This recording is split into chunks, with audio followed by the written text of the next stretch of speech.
Welcome to the Deep Dive.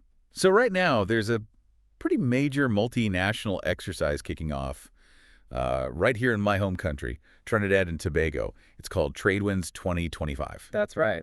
Yeah, we've been looking at a piece from the Trinidad and Tobago Newsday covering the start of it all. And I think for this deep dive, our mission really is to get a handle on what exactly Tradewinds is, what it involves, and why it's significant, not just for TNT, but, well, for the whole Caribbean region. And it's big. I mean, the scale is kind of hard to ignore when you read about it. Oh, yeah.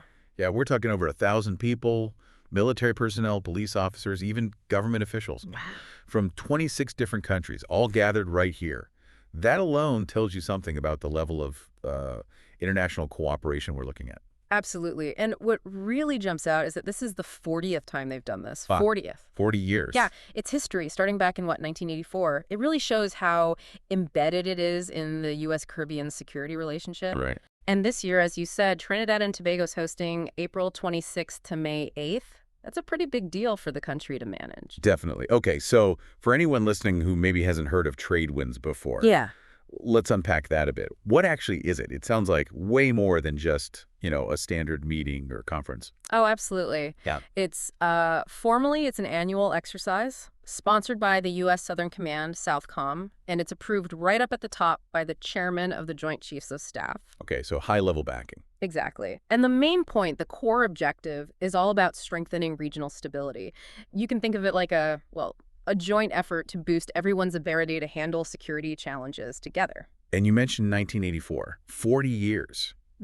That's a remarkable run. What keeps it going? What are the driving forces behind that kind of sustained commitment? Well, I think its longevity really points to the ongoing security issues in the Caribbean.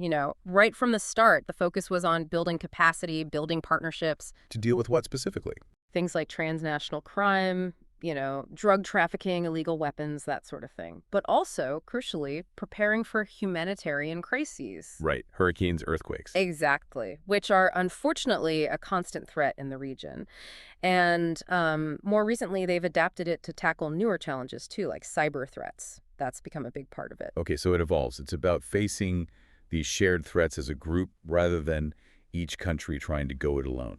Makes sense. Precisely. Now, you mentioned 26 participating countries this year. That's quite a crowd. Who exactly is involved? It really is a diverse lineup. Let's see. The article lists them. You've got Antigua and Barbuda, Argentina, the Bahamas, Barbados, Belize, Bermuda, Canada, Colombia, Dominica, the Dominican Republic. Well, keep going. Ecuador, France, Grenada, Guyana, Jamaica, Mexico, St. Kitts and Nevis, St. Lucia, St. Vincent and the Grenadines, Suriname, Turks and Caicos, the UK, the US, and of course the host, Trinidad and Tobago. Phew. That is quite the roll call. You got Caribbean nations, North America, South America, even European presence with France and the UK. Yeah, it really shows the wide interest in regional security. And it's not just military folks, right? The article made a point of mentioning police officers and government officials are part of it, too. Why is that mix important? That's a really key aspect, actually. It highlights that security today isn't just a military job. I mean, think about those challenges: crime, disasters, cyber attacks. Yeah, you need police, disaster management, different ministries. Exactly. You need a coordinated response. So bringing all those different players together, military, law enforcement, civilian agencies, helps build that essential interagency teamwork. They learn how to work together before a crisis hits. Right. Makes sense.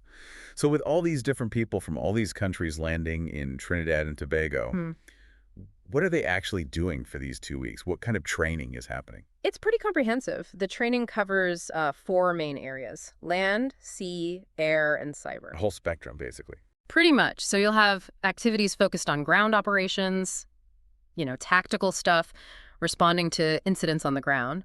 Then there's maritime security, which is obviously huge for island nations. Critical, yeah. Cyber defense drills, building resilience against online threats.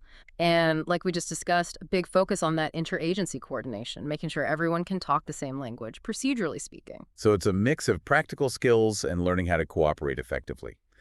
And the article mentioned it all wraps up with a joint mission scenario. What's that about? Yeah, think of that as the final exam, sort of. Okay. It's where they put everything into practice. They'll simulate a realistic crisis, maybe a natural disaster response, or Right. dealing with security threat. And all the different teams from different countries and agencies have to work together to manage it. So it really tests if they can operate smoothly side by side. Exactly. It's the ultimate test of what they call interoperability.